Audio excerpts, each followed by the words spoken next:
Welcome back, adventurers. It's your friendly neighborhood Wayfinder, Alvin Angers, back with the latest Wayfinder news. We'll be taking a look at the upcoming mid-season update number 2 that will include 4 new main quests, 4 side quests, 2 new hunts, including the long-rivaled Reaver King, and I'll beat your polar bear up too.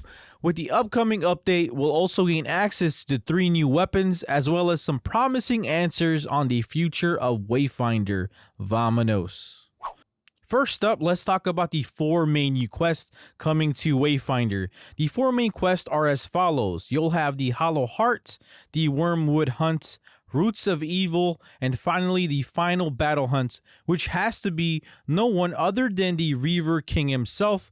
With the newsletter, we got a sneak peek of the upcoming battle. Here, we can see the Fool calling us out, wielding the Eclipse, which is a 2-handed axe. It is said the weapon was forged in the vaults of the deep Eldrin and infused with the power of shadow. It yearns to consume light and life. The Eclipse is one of the 3 new weapons and has a weapon ability called Steel Vortex that allows you to throw the axe to spin in a vortex in front of the Wayfinder, dealing a damage multiple times before returning. Deals additional damage for each level of momentum consumed. Additionally, in the teaser, we see the king riding on what looks like to be a polar bear. I might be in the minority here, but what do we think if bosses had a second stage? Notable items to look out for are the Eclipse Essence, which is one of the crafting components needed to craft a new weapon. We will also be getting a new rush echo called Atrak the Deathless Echo, which spawns a spectral axe that causes physical damage equal to 250% of your weapon power. It has a 30-second cooldown and is triggered by causing physical damage. For this one, it feels like we're missing a piece of information, because it really can't be this easy to trigger it, right?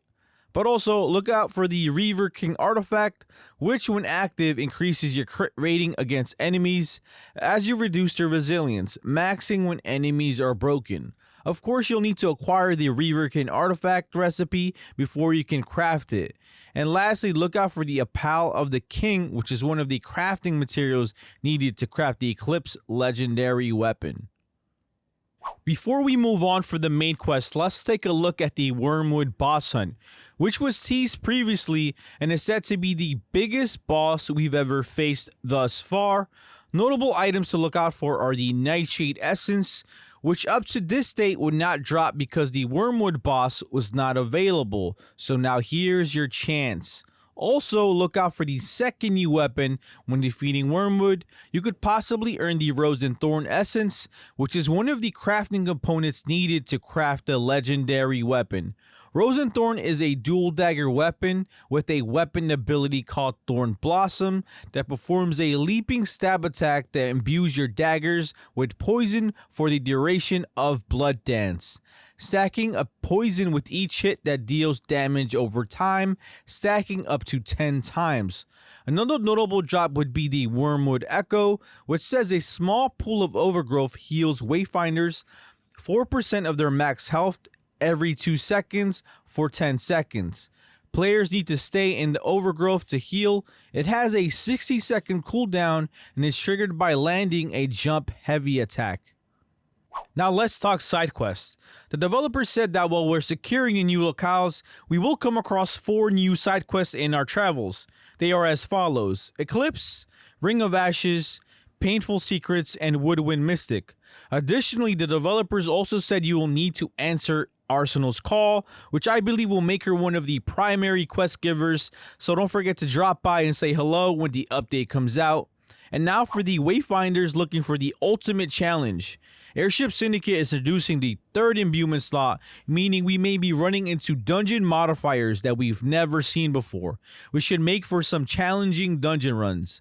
And now for the 3rd new weapon, which is called Legacy. Legacy is a sword and shield weapon with a weapon ability called Phalanx, which protects the Wayfinder and all nearby allies with a damage shield, absorbing all damage and preventing impacts until the shield is broken.